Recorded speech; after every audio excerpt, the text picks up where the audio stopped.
Olá, pessoal! Agora vamos para mais uma atividade do nono ano.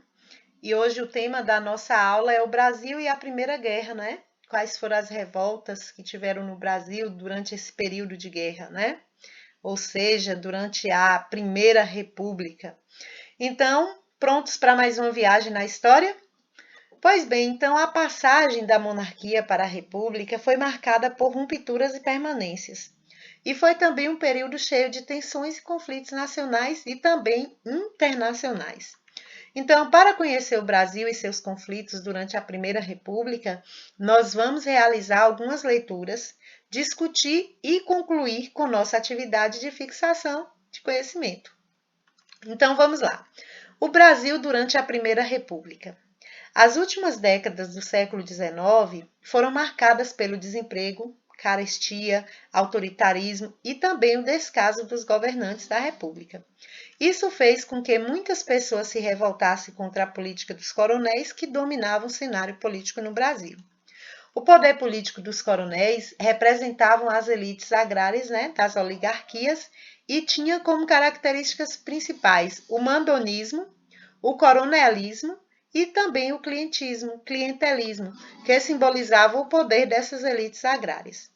Esse poder político no Brasil, da Primeira República, estava relacionado à posse de terras, além de manifestar o poder dos coronéis sobre as regiões do interior do país e também a troca de interesses, que era o elemento fundamental para a sustentação das oligarquias no poder.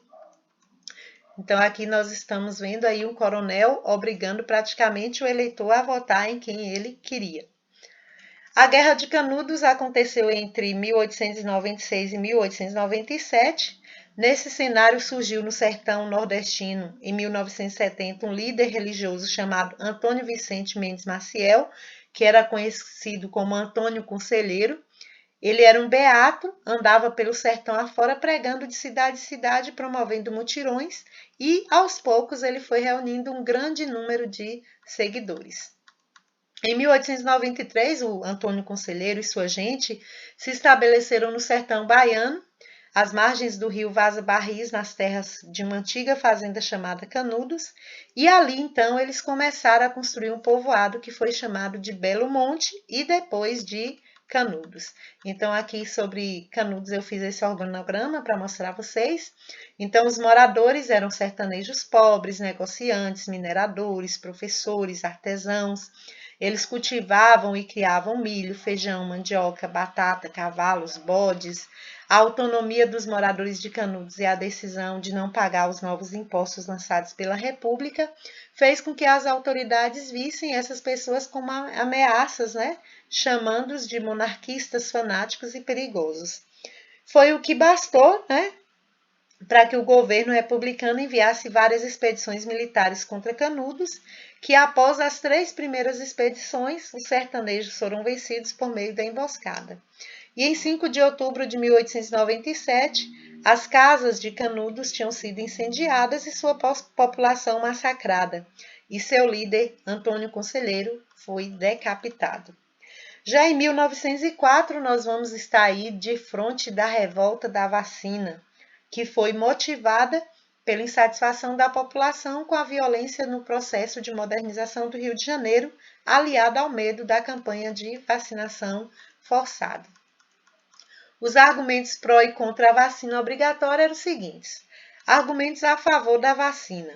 A varíola matava mais de 4.000 pessoas no Rio de Janeiro e a vacinação obrigatória tinha sido adotada com sucesso na Europa.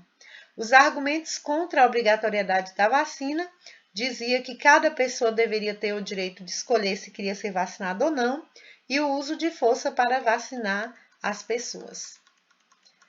A reação da população à vacina obrigatória, então aconteceu aí essa cena, armados de paus, pedras, pedaços de ferro.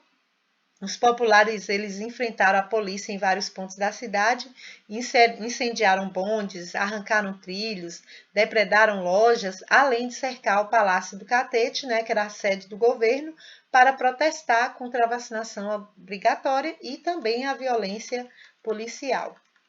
O desfecho da revolta da vacina, o governo ele ordenou que seus navios de guerra bombardeassem os bairros operários situados na orla litorânea, suspendeu a obrigatoriedade da vacina contra a varíola e os líderes da revolta foram lançados aos porões de um navio e enviados para o Acre.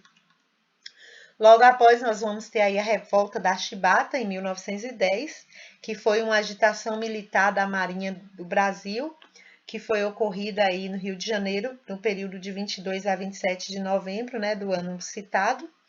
A luta contra os castigos físicos, os baixos salários e as péssimas condições de trabalho são aí as principais causas da revolta. Então, os jornais, eles descreviam assim a situação. Olha só, a cidade amanheceu com uma notícia tremenda, a revolta dos marinheiros. As guarnições de alguns navios de guerra, alegando maus tratos, castigos corporais, excesso de serviço e etc., revoltaram-se a bordo.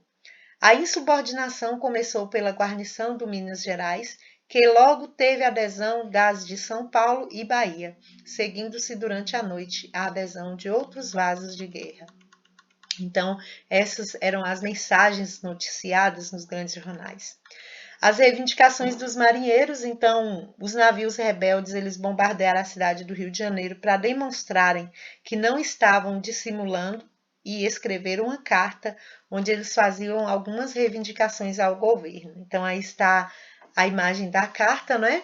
Mas em carta ao governo, os revoltosos, eles solicitavam o fim dos castigos físicos, melhores condições de alimentação e trabalho e anistia para todos os envolvidos na revolta, ou seja, a liberdade, né, para aqueles que estavam envolvidos nessa revolta. O desfecho da revolta da Chibata, né, depois de dias de tensões aí, em 25 de novembro de 1910, o presidente Hermes da Fonseca, por meio do decreto legislativo número 2280, ele concedeu anistia, ou seja, perdão aos revoltosos. Porém, 2 dias depois de os rebeldes terem entregado as armas, descobriu-se que era um acordo forjado do governo brasileiro. Então, foi decretado estado de sítio, iniciando aí a expulsão e prisão e morte dos marinheiros considerados indisciplinados. Alguns foram mandados para os campos de trabalho forçados nos seringais da Amazônia, outros foram para a construção da ferrovia Madeira-Mamoré, outros, como João Cândido e alguns dos líderes da revolta, foram enviados para a Ilha das Cobras, no Rio de Janeiro, e, após sobreviver à prisão e ter sido inocentado, João Cândido ele foi considerado desequilibrado e internado num hospício.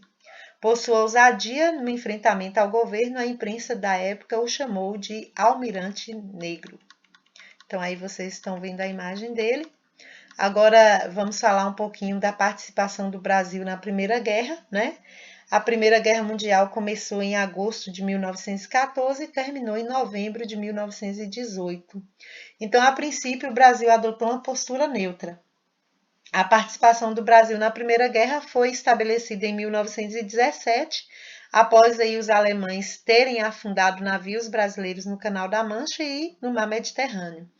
Então, o então presidente, que era Venceslau Braz, ele assinou, após a aprovação no Congresso, a declaração de guerra contra a Tríplice Aliança no dia 26 de outubro de 1917.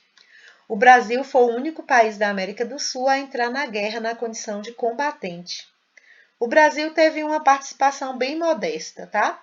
Já que ele não possuía grandes recursos bélicos, ou seja, o Brasil ele não tinha armamentos, né? Considerando os melhores.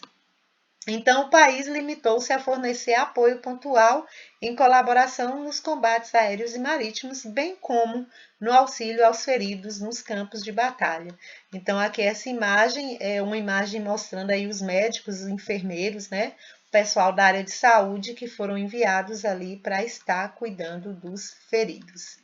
Então, para finalizar nossa viagem pela história dessa semana, né, que nós falamos aí sobre o Brasil, na Primeira Guerra Mundial, então eu vou deixar esse link aqui, vocês acessem a esse link e espero que tenham aí aproveitado essa nossa breve viagem. Mas agora vocês têm aí a atividade. A questão número 1, vocês vão explicar o principal motivo que levou o Brasil a entrar na Primeira Guerra Mundial em 1917 e como foi a sua participação. A segunda questão, vocês vão observar o mapa com bastante atenção. É um mapa que mostra a região de Canudos. E aí vocês vão responder onde Canudos estava localizado. Letra B, o que motivou as pessoas a se fixarem em Canudos. Letra C, o que os moradores de Canudos faziam para sobreviver? Eles viviam de quê? A letra D. Os moradores de Canudos tentaram estabelecer uma nova sociedade marcada pela religiosidade, sobrevivendo aí à seca, à miséria e também às injustiças sociais da época.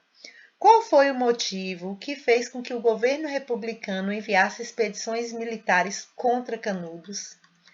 A terceira questão, vocês vão ler esse texto que está aqui, né? Marx e Engels, no século XIX, perceberam que as reformas do progresso da cidade, consequência do aumento da riqueza, tais como demolições de bairros velhos, alargamento das ruas para circulação comercial e etc., expulsam sempre os pobres para os cantos e recantos cada vez mais sujos e insalubres.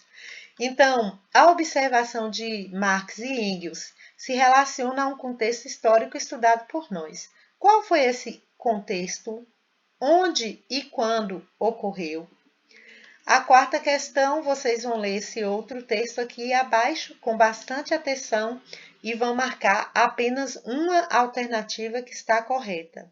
Então, esse texto é de Edgar Carone e fala, né, a República Velha, que diz assim: no momento em que a Marinha se reforma e tenta assimilar as técnicas modernas, seu elemento humano e seu mecanismo disciplinar ainda são regulados por códigos dos séculos XVIII e XIX.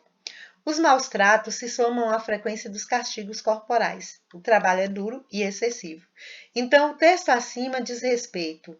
Letra A revolta da armada do almirante Custódio de Melo, que derrubou Deodoro da Fonseca. Letra B, a rebelião dos marinheiros chamada Revolta da Chibata, comandada pelo almirante negro João Cândido. Letra C, a expedição que se dirigia à Bahia para combater Canudos. Ou letra D, as reclamações trabalhistas e por melhores condições de trabalho dos oficiais da aeronáutica. Tá bem fácil, né, pessoal? Então é isso aí. Agora responda e qualquer dúvida é só chamar.